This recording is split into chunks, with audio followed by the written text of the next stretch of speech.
Yeah, Julius Randle is just. You remember how we said who's gonna be the first one to take a low ball? Him, Jimmy Butler, Brandon Lauren Ingram. Marquez. Yeah, so this is sort of the first wave of players that will signify to the rest of the league. They're gonna be like, hey, it's pretty hard to get a pay bump, a pay increase under this new CBA unless your name is Stephen Curry, Luca, or like a LeBron James type of level If you're a player. top 7, top 10 player. Yeah, because right now, what Julius Randle's almost getting paid the same amount of money as Emmanuel Quickly, but he's never had Emmanuel Quickly responsibilities. Like his responsibilities have always been as a second option. But Emmanuel Quickly has First been, option, even. yeah, and Emmanuel Quickly has been a role player, and he's getting paid, I think, more than him. I think more too. I think Julius Randle took a low ball. And I'm surprised too, because I was like, man, Julius Randle was 30, right? So he's at the prime of his career. Career, exactly, and So I'm like, damn, like he he's did not he's want making less like money. he's making less money. You would think someone at the prime of their career, a good career, injuries has kind of like played a role in his career too. You would think he decided to take a bigger money. Um, he's beat a lot of narratives that were surrounding him this offseason with, oh, he's not a good playoff player. He beat those narratives healthy. Oklahoma, they were just a different team, but he was able to beat those narratives successfully. I'm gonna be honest, even though Oklahoma, I don't really put it on him. That's a team failure. They just got outcoached, outplayed, everything. Yeah, but I But mean, he but played but good but, but against sticking the to the Warriors and the contracts. Lakers. But sticking to the contracts. Yeah. Randall's making $3 million less. Brandon Ingram, he's making basically. I mean, as a second overall pick, he was okay. He was not an all-star, but he's productive. He was an all-star We've one year. never seen these guys. I mean, Brandon Ingram must have took like almost like a 3% pay. He got like a 3% pay bump. It's not Yeah. that much. And if you look at it with Brandon Ingram, he's not very much healthy either. So teams aren't gonna bank on the idea of, oh, he could possibly be healthy. I think what teams look at now, it's what is a product we're looking at. No more it's, oh, if Randle, we're gonna pay him based off his potential of being healthy. Those days are done. Or like a fun max. Yeah. Where it's like, oh, you got the contract because you were the third overall pick, and then you put up your numbers, but we're losing. Like LaMelo Ball's contract right now. That's a fun contract. No expectations coming off a rookie scale. And you bring eyes to the product. Yeah, like I believe those contracts are ending, or it's two things happening. The players' eyes are starting to open up. Hey, this new CBA that we quickly signed, because I was upset the players quickly rushed and signed that new CBA. I was like, whoa, something's off about this. The owners gave them a higher percentage, right? Of the 50-50 split. I believe the players make 53 or 51%. I believe 53% now. Right? Yeah. Okay, great. You get a bigger slice of the pie, but good luck. Yeah. But good luck getting that slice of the pie, because we put in all these provisions like the 65 game rule that's tied to you getting the supermax. We put in all these like these second aprons, first apron, team restrictions, so teams are hesitant to give out these big deals. So that's where we see Jimmy Butler butt heads with Pat Riley, and now it's like a lot of small instances we've seen the past couple of seasons. Oh, this guy's not getting a pay bump. Oh, he's fighting to get his money, and I'm telling you, players are starting to wake up. Wait a minute, Jimmy had to fight. Julius Randle got paid less money, but he coming off a 2/3 All NBA, 2 All-Star selections. What's going on here, guys? What the hell? Yeah. Oh, you got to be Luca or SGA to get paid out here? What's going on? Anthony Edwards, now the standard is high. Also, you're looking at it in the sense of you're looking at, bro, the league. You're looking at it now, bro. Like a lot of these players are gonna get low bumped, and a lot of role players is gonna affect heavy. Imagine being like a player get drafted from Oklahoma. You play good for a couple seasons, 4 seasons, whatever. After that, they could basically be like, all right, bro, like, we can basically replace you. It won't be that hard. Correct. And the other team that signs you, they're not gonna give up much. Because I'm looking at Ty Jerome. I'm like, fuck, 28 million? Like that's all you could get for 3 years? You were top 3 in 6 men of the year. You were a key factor in a first seed team. How the fuck does that happen? I Yep. look at and then the excuses easily could be by any team. Oh, we're not trying to hit the second apron. We're not trying to hit the luxury tax. Like these. Bro, the most simple one is you didn't live up to playoff expectations. So why should we gamble on you? Bro, now the excuses is crazy. And the money's there's there. A line of excuses now. Yeah, the money's there, but now you could put playoff production. You could put, you could put injuries. You could put lack of potential met, lack of goals met. You could put, finance, whatever. But again, tying this into to the revenue split, they gave the players 53% of the revenue. It looked good on paper. Yeah. But the thing is, they put in a bunch of provisions in there to make it hard to get up to that 53%. Like, I knew the owners, because remember, they have teams of lawyers. I'm like, they're not going to get finessed like the previous CBA where we saw players request a trade. Then all of a sudden they was on a new team. Then if they didn't want to be there, they had to they get traded again. Then they get a max. They asked for trades multiple times and still getting a max. That James Harden shit is done. Yeah. Come on. You don't think the owners were paying attention? Was like, when we negotiate, we're going to put in so many provisions to make sure none of this shit ever happens. Bro, when they saw Harden go from Houston to Brooklyn and still getting paid. And still get paid, they're like, still getting paid. That. We're not getting played like that. And mid-season too, they said, fuck that. Yo, Harden even had the audacity to reject the extension from Brooklyn. That's how much the entitlement was. That guys betrayed multiple teams, went to a new team, got offered the full max extension, and said, nah, I don't want it. Yeah, Kyrie's not playing. I'm good. You guys don't want to win. I'll go somewhere else. Like, you know what I mean? Yeah, what else is those days of banking on potential's also dead. Where, like, you remember Wiggins got a crazy extension. Exactly. You're not getting those contracts anymore. You're not getting those contracts. So I think Kuminga just looked out of everything. Because imagine a team like, let's say, the Charlotte Hornets were like, he's not getting minutes there, but we got all the minutes in the world. Mm-hmm. How about we take a gamble on him? Or I don't know what other team I could really think of. That's kind of crap. The Sacramento Kings or Washington Wizards, whatever, that have money, have minutes. They could be like, yo. Even they're not spending. No, they're not spending. They're gonna be like, all right, let's lowball. We're not spending. We're not giving you that much. Your old team didn't believe in you. I think we're gonna like those Michael Jordan, Nick Batum deals. Yeah, I think we're gonna watch the his contract, Josh Giddey's. We're gonna see that he's probably not gonna get the money that a top 5 pick gets. Oh yeah, I'll be shocked at the Bulls. Who knows, man? The Bulls are a wild card, but I mean, I'm telling you, the players are starting to wake up. This is only the second free agency, second offseason under these new rules. I'm telling you, because the players don't take their union serious. They're starting to wake up and like, hey, wait a minute, we got finessed. Yeah, 100%. Now you're seeing a tight, like these free agents are tight. The past few free agents. Yeah, like the younger players that just came into the league, they weren't there when guys were just asking for a trade and still getting super maxed out. They weren't there for that. But there's certain guys like Paul George, Jimmy Butler, that era of players, Joel Embiid, Ben Simmons, those guys were there when they were making crazy trade requests, and then living off their status from the draft and getting paid off of that. Yeah, those days are dead. Yeah, it's done. Andrew Wiggins, a key factor of that. Brandon Ingram benefited from that too. A lot of guys really benefited from that.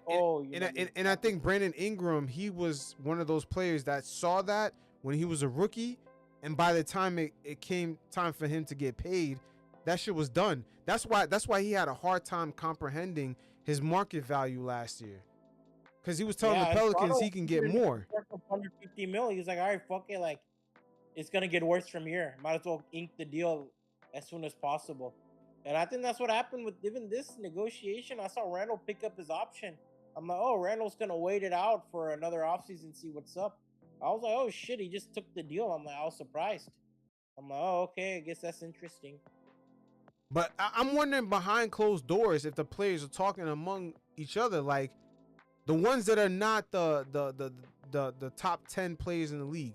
The rest of the guys, they got to be talking. Like I would hate to be the middle tier, like a top 15 to like 25 player. That's the demographic. Yeah, that's the demographic like that's getting fucked the most. They're getting fucked. If you're in the A- to B, rest, A- to rest, then obviously you're gonna have a conversation with the Shea, Anthony Edwards. Bro, let's be honest. That contract negotiation is probably shorter than, probably one of the shortest things to ever happen. For who? For which tier? A+ tier. The A+ tier, yo, they're the ones that are immune. The thing is, yeah, because bro, like, let's be honest, like, how hard was the negotiation for Shea Gilgeous in Oklahoma? Those guys don't even need agents. They don't even need agents. But the thing is, like drinking water. Yeah. The way they structured the league, they fucked everyone else from like top fifth, from the 15th guy all the way to like guy number 30. Guys who rank within that range, the Jimmy Butlers, the Brennan Ingram, the Julius Randles, they fucked them over. Yeah. Jimmy Butler lucky. He lucky to get the deal that he got. He lucky the Warriors the Warriors' desperation is the only reason he got that deal. Yeah, the Warriors needed something to really get their shit going. Mm-hmm. And they weren't gonna miss another playoff with Curry playing good basketball. Yep. And wait, hold on. I just want to add this what you just said. And peep this. The Warriors' real first choice was not Jimmy Butler. Who was it? A top tier player, Kevin Durant. It's Kevin Durant rejected their offer. Then they went with Jimmy. Yeah, Jimmy was a rebound. Damn, so teams are not willing to pay those guys like that no more. Yeah, that's why Pat was really willing to flex his nuts and really like, you're on my term. Yeah. Paul George also falls into that category where he got a contract based off of a team's desperation. The 76ers were desperate to replace James Harden. Yeah, to a strong third option or sometimes first option. Mm-hmm. That's the only reason he got the max. But if it wasn't for that, I don't think there was no other team that was really competing. He would have fell with the Jimmy Butlers. He would have fell with the Julius Randle. Yeah. Paul George would be on a much lower offer. Yeah. Man, they really fucked Julius Randle over, man. That's crazy. I felt bad. I like Julius Randle a lot, so I'm like, damn, like that sucks. I mean, like obviously he's rich, so he probably does like. But I would like to see him get richer. I don't know. Wow, man, this is tricky. This is real tricky. But again, Brandon Ingram, a number 2 pick, putting up decent numbers. Not an all-star, putting up decent numbers, but his pay raise from 2024 to 2025 or 2025 to 2026 is almost 1%, bro. I've never seen a rookie like go up the pay scale like that of a top 2 pick. Yeah, that's kind of crazy. Think about that. His agent is looking at his contract like, wow, that shit raised one. I mean, if you count inflation, he's actually getting paid less money.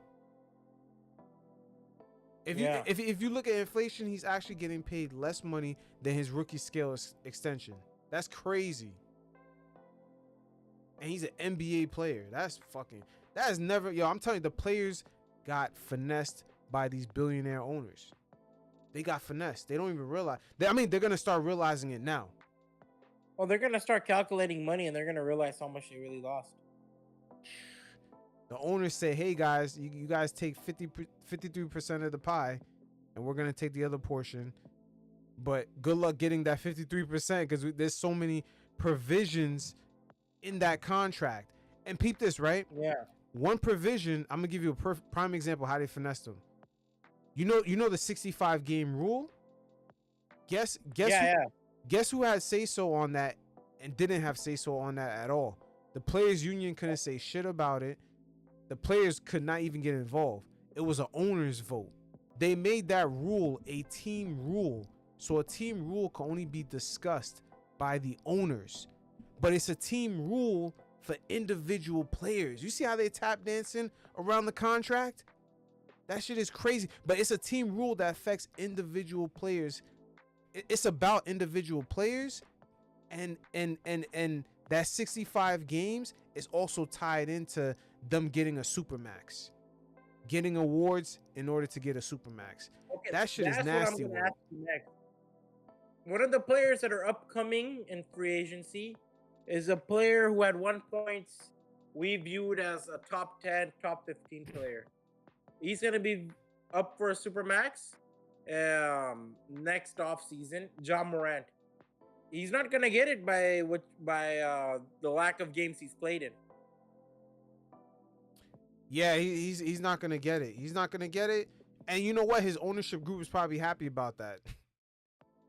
Because they're gonna sign him for cheap. They're gonna sign him the same amount as Jaren Jackson Jr. most likely. Mm-hmm. But yet, guess who got to vote on that rule? Only the owners, the players, and the players union could not even touch that. That's what I'm saying. Why did the players agree to that new CBA? That shit is real questionable. So if you're Joel, you're fucked, huh? Man, Ja Morant is fucked if he can't stay healthy. Yeah, Ja's up for a new contract. Jaren Jackson Jr. was only drafted a year ahead of him, so he's up for a new contract. He's not gonna get it because of lack of past 2 seasons. Mm-hmm. And look, have we ever heard about, ever since they put the 65 game rule, have you ever heard about load management? That word doesn't get tossed around like that no more, huh? Only Kawhi, because Kawhi got money. Yeah. Kawhi doesn't give a shit. It's amazing how the owners eliminated certain things, and it's very subtle. Very, very subtle. Very subtle. You don't hear players sitting out just to sit out anymore. Yep. That shit is gone. They eliminated that shit. And LeBron, I'm surprised because LeBron is on his way out. He was supposed to leverage his power to get the players a favorable deal the same way Michael Jordan had leveraged his retirement and stayed in the NBA. Like, he announced his retirement after the 98 lockout, after they reached an agreement. Like, LeBron did not, I don't know. I don't know if he was involved in it, but the players got fucked. The players have less power than they did in LeBron's era. Yeah, I don't know what Grant Williams and CJ McCollum are doing in those rooms, but it didn't work out well. Yeah, it's just I'm telling you, this is only the beginning. We're gonna see how savage this really gets. Yeah, we're about to see how savage. I'm telling you that there's a lot of provisions. We're about to see players like look at the Damian Lillard thing. We've never seen that before. We never seen that in NBA history. I think the only play I could really remember was Darren Williams. Mm-hmm. But and wait, hold on. Peep this, right? Peep the slickness.